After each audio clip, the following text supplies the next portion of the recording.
Home gardens are all around us, and most of us don't pay too much attention to them, aside from admiring a nice flower here or there or picking a tasty ripe fruit for a snack along the way. We don't tend to think too much about them.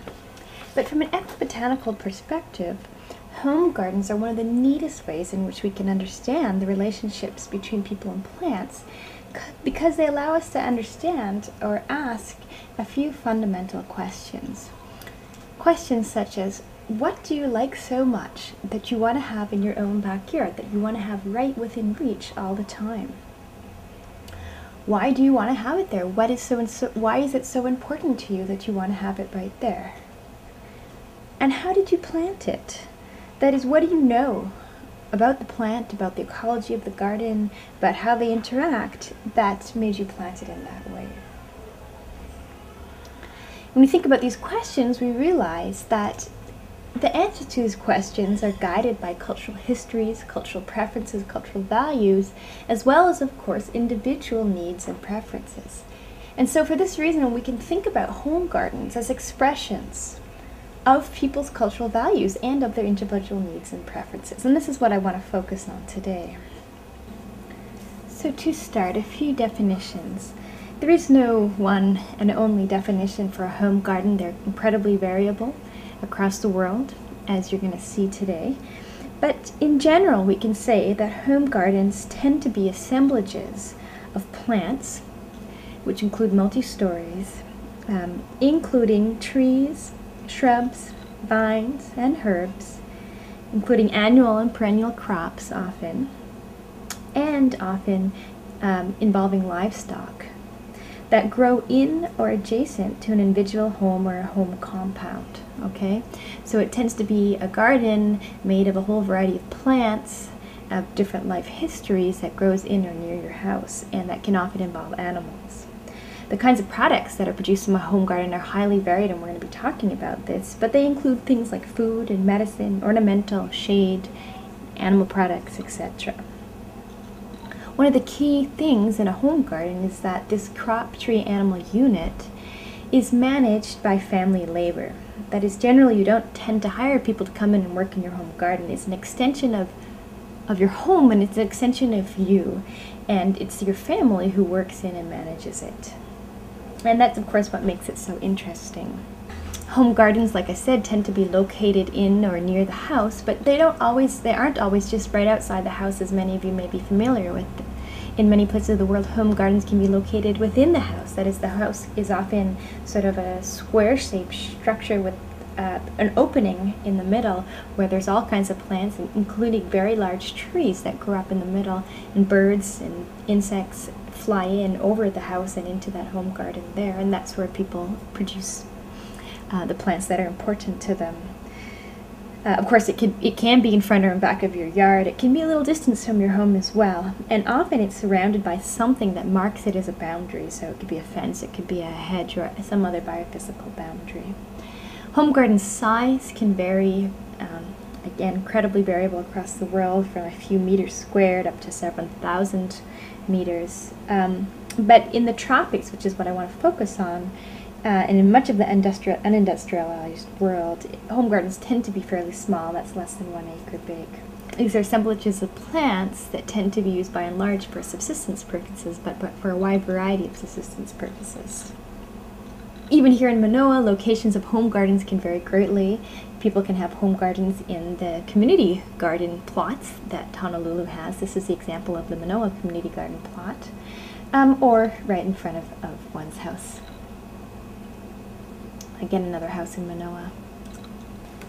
Now, when we look at home gardens, to many of us, they may look somewhat haphazard, with plants growing here, there, all over the place in no really arranged fashion. And And this is not entirely true because home gardens across the world are structured in certain ways, and they're structured in ways in which they can maximize space, not just horizontally but vertically. And that is, most home gardens tend to have several layers, several vertical layers, right from a herb layer right on the ground to a top tree layer of the tallest trees, with various levels in between depending on where you are. So one of the big differences between temperate and tropical home gardens is in a temperate home garden, there's usually only 2 vertical layers. That's the vegetables that you grow on the ground, tomatoes, lettuce, carrots, etc. Maybe you'll have corn, and then the trees, perhaps fruit trees or shade trees above them. Tropical home gardens, however, can have several layers, again, between the lowest herb layer and the tallest tree layer. You can see in this picture here, in the diagram, you've got various layers that include the very lowest, such as taro, a little bit bigger, things like sugarcane and maize and cassava, another layer, bananas and papaya, and then another layer on top of that, a taller fruit tree. So depending on where you are, you can have from 1 to 3 to 4 or 5 layers. In some cases as well, people will have another layer on top of the fruit trees, and those will be even taller timber trees. This combination of growing crops and trees together is known as agroforestry. So home gardens are a type of agroforestry system. But of course, agroforestry systems also include many other things, often big commercial farms. So to re-emphasize then, in the first layer in a tropical home garden, we'll have herbaceous things, especially vegetables, a lot of the small herbaceous medicinal plants. In a second layer, we may have food plants like cassava, papaya, banana, maybe 1 to 3 meters tall. In a third layer, we may have fruit trees, which maybe would go from about 10 to 20 or so. And then in a fourth layer, we could have even taller trees that would be timber or fruit trees that are even taller. And if you look at this home garden here, again in Manoa, you can see that you've got that stratification, that vertical stratification going on as well. From the very small understory, this is kale, a little bit bigger curry leaf, lemongrass, edible hibiscus is a little bit bigger. Then you've got some of the taller gingers, banana and palms, and then some tall trees in the background as well. Now in the Pacific Islands, it's very interesting because home gardens aren't only stratified in terms of vertically, in terms of the life history of the plants that are growing there, but also across an elevational gradient on the landscape from the mountains down into the ocean.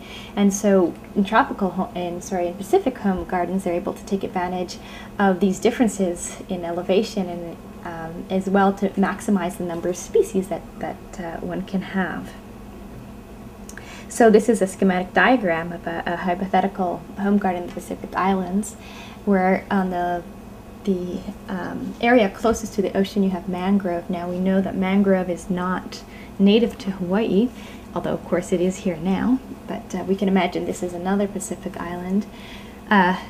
Then shore trees like coconut, then you've got your taro, kalo in the lowlands. As you move up a little bit, you can get banana and breadfruit growing in a little bit of the higher areas, and some fruit trees even further up, and then even further up along the elevational gradients you can have pandanus or hala. So again, Pacific home gardens taking advantage not only of vertical gradients in terms of plant life histories, in terms of the ways that the plant grows, but also gradients along an elevation. So the composition of home gardens really varies from place to place, and this is one of the things we're most interested in as ethnobotanists. And the composition is influenced by a number of factors, including culture, cultural history, cultural values, environment. Certain things clearly can only grow in certain environments. You can't grow bananas if you're living in a temperate place or a cold climate. You can't grow palm trees or tree ferns, I should say, if you're living in the desert, generally, if they need more humid environments. Socioeconomic factors, what you're going to plant, the kinds of things you plant in your garden is going to depend on whether you need those plants in your garden, for instance, to feed you. If you've got a family of 10 kids and you're depending on your home garden to help supplement what you're going to give your kids, that's going to influence, of course, the kinds of things you'll grow. as well as by individual preferences and needs. So just things that you like as a person that doesn't necessarily have to do with your cultural values or your cultural heritage. And your own personal needs. You may want to experiment. You may plant something because someone just gave it to you. You may plant something because you just think it looks neat, and this kind of thing happens all the time. So it's a mix of all these influences that act together and help shape the composition of what people have in their gardens. Nonetheless, the primary purpose of home gardens across the world is for food production. Of course, plants play the major role, but animals play an important role here too as well. In many urban settings, people are no longer dependent upon growing their own food, or I should say they're dependent upon buying food, and food tends to play a lesser role in people's home gardens, but it's interesting that the role of food is still there. And we can see this when we look at home gardens in Manoa, where you go and you see a lot of people growing citrus, oranges and limes, for instance, and lemons, jabon, etc. Bananas, certainly, you find a lot. Even bananas growing in what looks like very little areas. And a whole diversity of other food plants, such as uala or sweet potato, guava we find everywhere, mango we find everywhere, breadfruit you'll often find in front of people's houses, etc. Some of the kinds of common food plants found in Pacific Islands, and I don't mean just Hawaii, but Pacific Islands in general, include things like taro, yam, sweet potatoes, banana, cassava, sugarcane, Polynesian plum, tamarind, guava, and coconut. Now, as you look at this list, I'm hoping you're thinking about the kinds of the plants that are Pacific introduction and the plants that were later introductions as well. The kinds of plants that people plant as food, of course, are dictated by a number of things, but are often shaped by cultural preferences. And if you go to any of the community gardens here in Honolulu, you'll see certain foods being grown that are associated with certain cultural cuisines. So soybeans, for instance, taro, another example, bitter melon, third example, shiso, etc. I could go on. The ways in which plants are also grown do also reflect individual and cultural preferences. Home gardens are often commonly used to grow medicinal plants as well. All kinds of herbs or trees. Actually, here in Hawaii, a great example is noni. Many people have noni growing in their yard. Aloe or aloe vera, very common to see in people's home gardens.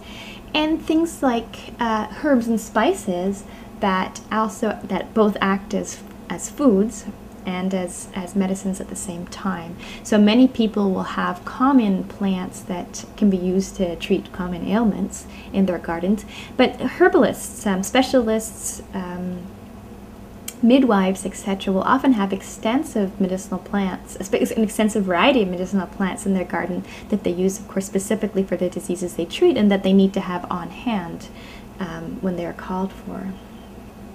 Ornamentals are another big category of plant that are often cultivated in home gardens. And this is, again, particularly true in urban home gardens, where people depend less on food and medicines and more plant them for aesthetic reasons. This can be true not just the gardens in front of your house. This is an example of a garden in the Manoa Community Gardens, where by and large the great majority of people plant food, but this person has decided to keep it as an ornamental garden. In addition, the styles of ornamental gardens, and these pictures are all from Manoa, of course vary greatly according to cultural traditions, cultural preferences. These are just a few examples, again, from the valley. Talking about ornamentals, I would like to mention that the Chinese were actually the first to create true pleasure gardens. That's true gardens created purely for pleasure, aesthetic reasons. Landscaping was considered to be a fine art, which was interrelated with poetry and painting.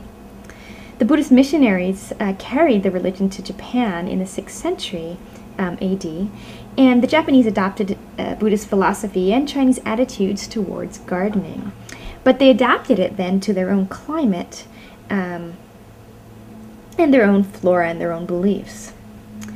After 2 centuries of Buddhism in Japan, religion had become so integral to gardening that the creation of gardens was entrusted only to individuals who understood its principles. So again, a great example of relationships between home garden and, in this case, religious and cultural values. Buddhist gardens are recreations of paradise, replete with elements considered sacred to the Buddhists, and designed to spark symbolic associations in people who are there. Then when Zen philosophy came to Japan, it also had its impacts on gardening.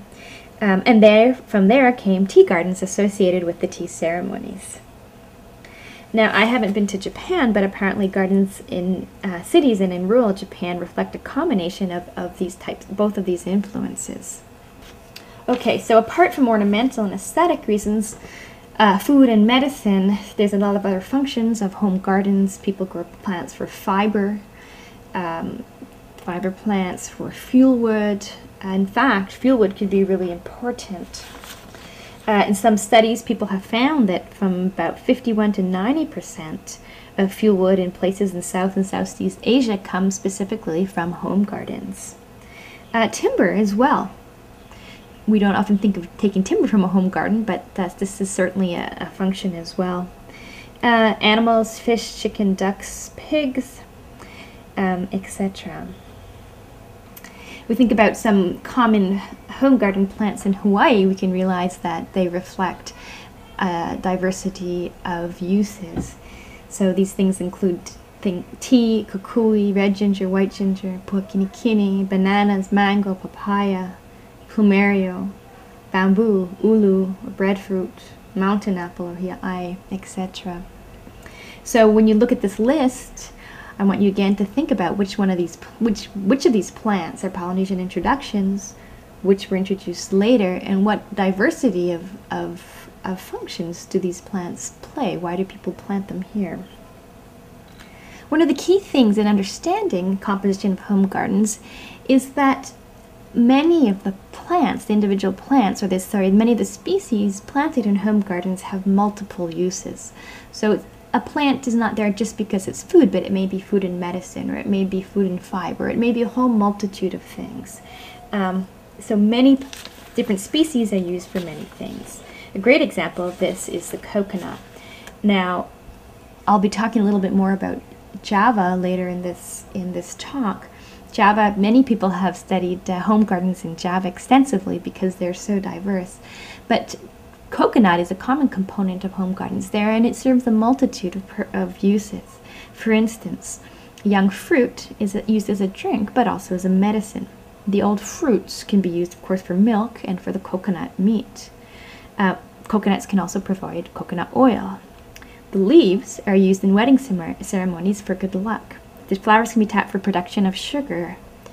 The fiber in the stem can be used for fuel. The trunk can be used for building material. And there's different varieties of coconuts, such as a dwarf yellow variety, that can be used as ornamental, and that it may be thought of having mystical powers, etc. So again, one species planted there that have multitudes of uses. The other key factor in home gardens is that there tends to be a wide variety of species and a wide variety of cultivars. So, for instance, in places like Java, as I mentioned, where much research has been done on home gardens, one study found that in a survey of 41 home gardens, 272 species. In a little larger area, 500 species. 34 varieties of banana. Bananas used, each variety, of course, serving a different purpose. Bananas for dessert, bananas for steaming, bananas for wrapping, bananas for eating raw, bananas for cooking, etc. This is a really important aspect because while on one's farm one might grow the highest yielding variety of a certain crop for financial reasons, in the home garden is where you may have various varieties of that crop. Multiple varieties for different purposes, like I said, but also multiple varieties that can withstand different environmental conditions because you don't know what the environmental conditions of that year may be. And in this way, home gardens are very important as safeguards, because if something happens on your farm, if there's some kind of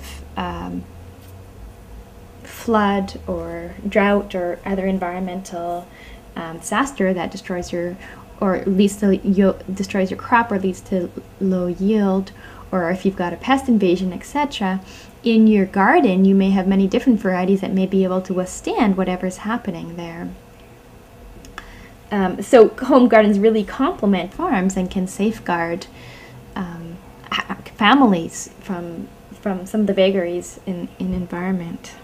So again, key in the composition of home gardens is the diversity of uses that plants have, the fact that they have multiple uses, and the fact that there's a wide variety of species and of cultivars. They tend to be very diverse places. Now, as I mentioned, the composition of home gardens is influenced by cultural or by environment, socioeconomic factors, individual preferences and needs, etc. And we can see how these influences act a little bit by looking at comparisons. For instance, comparisons in home gardens between and within regions. For instance, although the structure of home gardens is similar, I should say, between Asian and African home gardens, the trees that are there are used for different purposes. So in Asia, most home gardens tend to have trees that are used for fruits. So things like guava and mango, rambutan, mangosteen, etc. In contrast, in West African home gardens, the trees that are there are not generally harvested for their fresh fruit, but tend to produce leafy vegetable greens, perhaps fruits for cooking or condiments. Another example comes from comparisons between home gardens grown by different cultures within the same region. An example of this is looking at home gardens grown by Sudanese and Javanese on the border between Central Java and West Java, where the Javanese and Sudanese meet. Now, people have done research there and shown some interesting things. For instance, Javanese home gardens tend to be more complex. The Javanese grow more medicinal plants because they consume lots of medicinal plants as a way to treat and to protect against a variety of diseases and as a way of keeping fit. Instead of medicinal plants, the Sudanese tend to grow more vegetables. They like to eat raw vegetables, and they like to keep neater gardens and more ornamental. So again, in one region where these two cultures meet, you get very different types of home gardens, very different types of plants being grown in them, which reflects cultural worldviews, cultural practices, etc. Of course, the composition of home gardens may change over time depending on all the factors that I just mentioned previously. One important way in which the composition of home gardens may change over time is with respect to the presence of cash crops.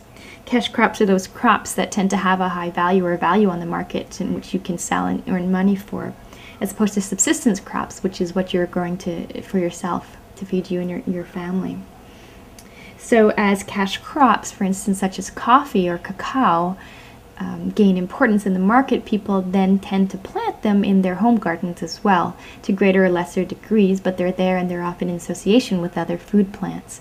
As those markets drop, as the prices drop, less of the planting and less of the composition of the home garden is dominated by these plants. Another example, of course, of how composition in home gardens changes over time is the introduction of new species. So as new species are introduced to new areas, people quickly adapt. In fact, the home garden is one place where people often do the experimenting, bring in plants or take in plants that people have brought them and plant them and see how they do in their gardens. But Hawaii is a perfect example of this. You think about what a garden in Hawaii would have looked like 150 years ago, and what a home garden looks like today, and the fact that the great majority of species planted in home gardens today that we see are introduced species that have come fairly recently. Of course, when there's introduced invasive species that tend to take over, just like they would take over in any area, they would take over or start to dominate home gardens as well. So again, composition in home gardens is influenced by many factors and changes over time for the same reasons. Finally, as I've been mentioning throughout this talk, there are many similarities in home gardens between regions and, or I should say, among regions and among cultures. So as I mentioned, the structure of tropical home gardens is similar across regions. This is an example of a home garden from Java where I've been talking about because there has been so much research. We can see an understory layer of taro, then sugarcane, cassava, bananas, and then some of the fruit trees that I mentioned like mango and guava, annona, and some taller trees as well. There's also coconut bean on that, etc. Structure of a home garden in West Africa, Nigeria, here looks similar, but we can see similar plants in the other stories such as taro and then bananas a little bit further up. We've also got trees with different types, different species of trees, and trees used for different purposes as well. And similarly, the schematic diagram of the composition of a home garden in northern Tanzania, where again we have similar structure, some similar understory species like taro and then banana in another layer, cash crops like coffee growing, and then an overstory with different types of species again, which have different uses. One of the interesting things is that although, as I mentioned, the composition of trees, the overstory trees in the home garden tends to vary greatly among regions, and the kinds of things they're used for, whether they're used for their leaves as greens or whether they're used for their fruits or for timber, etc., also varies greatly among regions. The understory, the herbaceous layer in home gardens, tends to be quite uniform when we look across the world. Now I know that you can't see this slide very well, and that doesn't matter. What I want to point out from it is that it's a comparison of all the different kinds of herbaceous plants that are found in home gardens across the world. Here we've got places in Africa and the Caribbean, Indonesia, Mexico, the Pacific Islands, South Asia, etc. And all the stars represent places where these herbaceous plants are commonly found in home gardens. And all I want you to see on the diagram is that there's tons of stars growing across almost all of the species, and that means that in almost every single place people plant these species.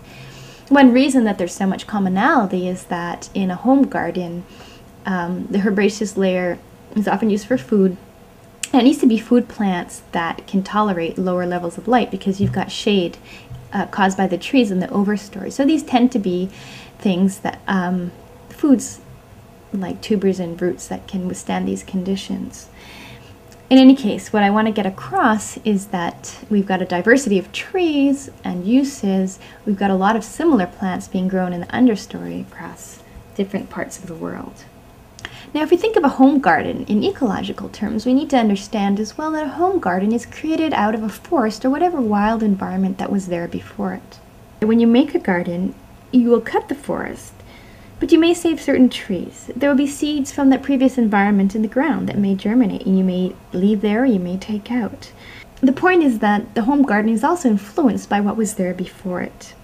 And that's why home gardens often look just like forests. In fact, in many tropical home gardens, it's hard to tell them apart from a forest. Some people have said that people do this because they mimic the forest. They like to have that around their houses, but it seems that that's not really true at all, because in many places of the world, people regard the forest as being a scary and unsafe place. But what it does seem like is that the structure of a home garden mimics the structure of a forest because it's such a productive way to grow things. It's an efficient way to have things growing. Like a forest or the environment that was there before it, home gardens are diverse, and I've already mentioned this. They have a variety of plants and animals and many of the kinds of things that were in the original environment. So some of the pests and diseases and weeds may be there, maybe increased or decreased, but are there from before. Many of the basic ecological processes remain in a home garden as well. You've got competition between plants, those that come up on their own and those that you planted. You've got consumption of plants by animals and by pests. You've got predation of pests by natural enemies. You've got the process of succession and regeneration going on as well. So what I'm trying to get at is that in a home garden you have all kinds of ecological processes going on.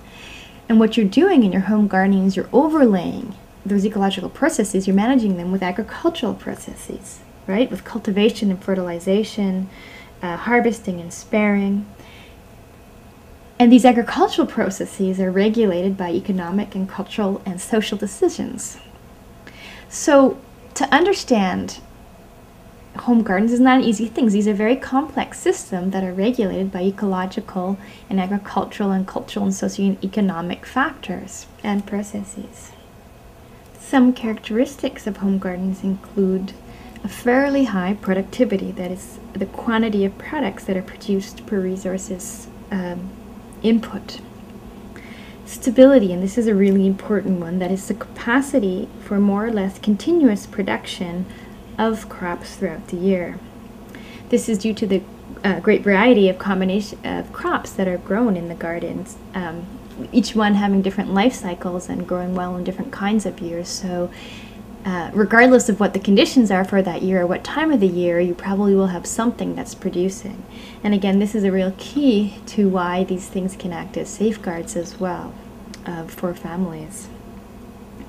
And a third major characteristic of many home gardens is sustainability. That is sustainability defined in terms of the ability of these home gardens to maintain production in the face of major disturbances. That is things like pest outbreaks or changing climatic conditions or droughts, etc.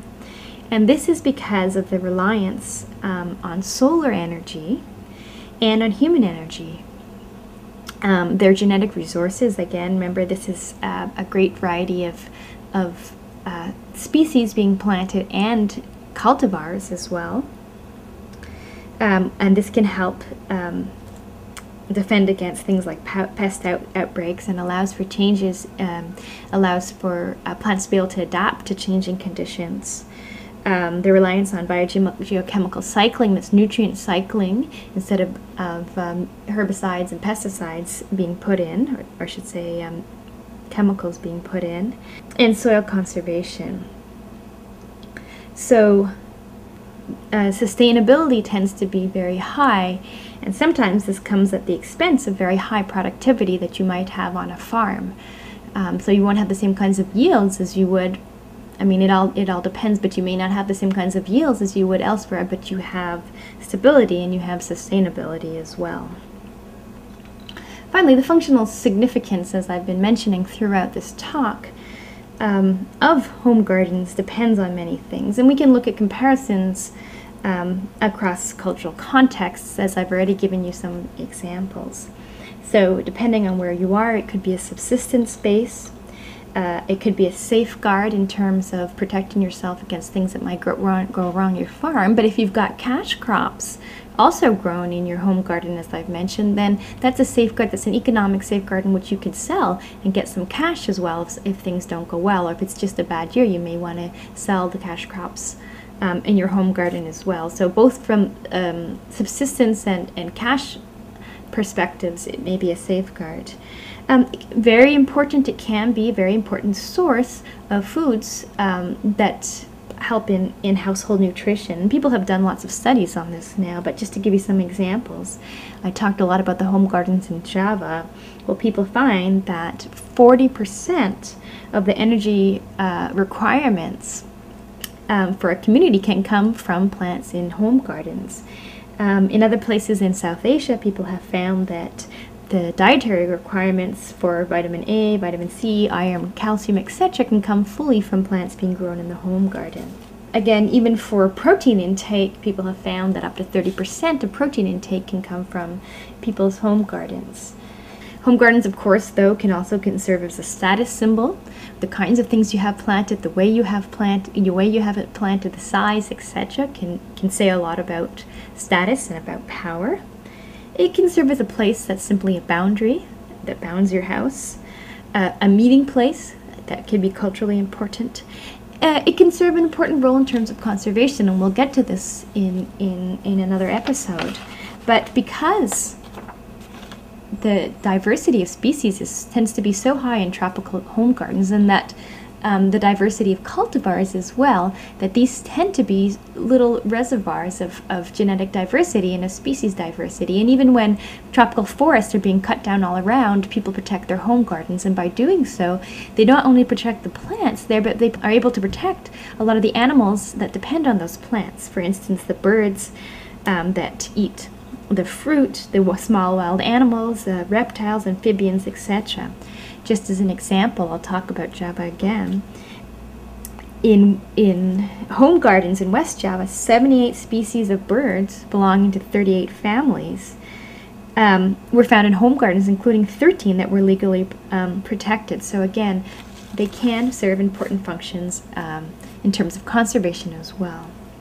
The functional significance of home gardens, of course, will vary between urban and rural contexts, and of course within these as well. Now, in rural areas, what you have in your home garden will depend on a number of factors, on population pressure, how much land you have to grow things elsewhere, how much money you have, your level of isolation, whether you're forced to grow most things or not, etc. In urban areas, the functional significance of home gardens varies as well.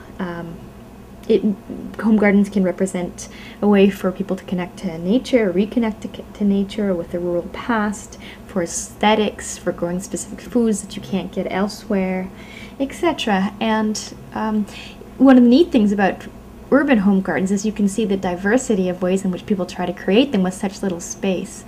I've seen people growing plants in old Coke bottles that surround the house because they don't have flower pots, so this is in parts of Mexico, but they need to grow the plants. Rooftop home gardens are common in many places, gardens in alleyways, etc., a whole diversity of things. And here we can see as well in Manoa diversity of functions that home gardens can play, from aesthetic reasons like we've talked about to things that probably represent a boundary as well. And finally, home gardens can play really important roles and hold high significance in transplanted cultures, that are cultures that have been moved or have moved from one place to another. And in the new place, the old foods, the old plants are not readily available. In this case, people take advantage of home gardens to plant those things that are so important to them. We're going to have a whole nother episode on transported landscapes, but this is one of the key functional significance that they hold in transported cultures. And I should mention as well that looking into the types of plants that the first Europeans and Americans brought to Hawaii after they came were not economic plants as one might think. They weren't things to sell, they were things that people missed from home. Obviously, goes without saying that the first Hawaiians brought the plants that were important to them from home as well. So again, the functional significance of home gardens in transplanted cultures is very high. So to sum up then, home gardens are expressions of cultural values and individual needs and preferences.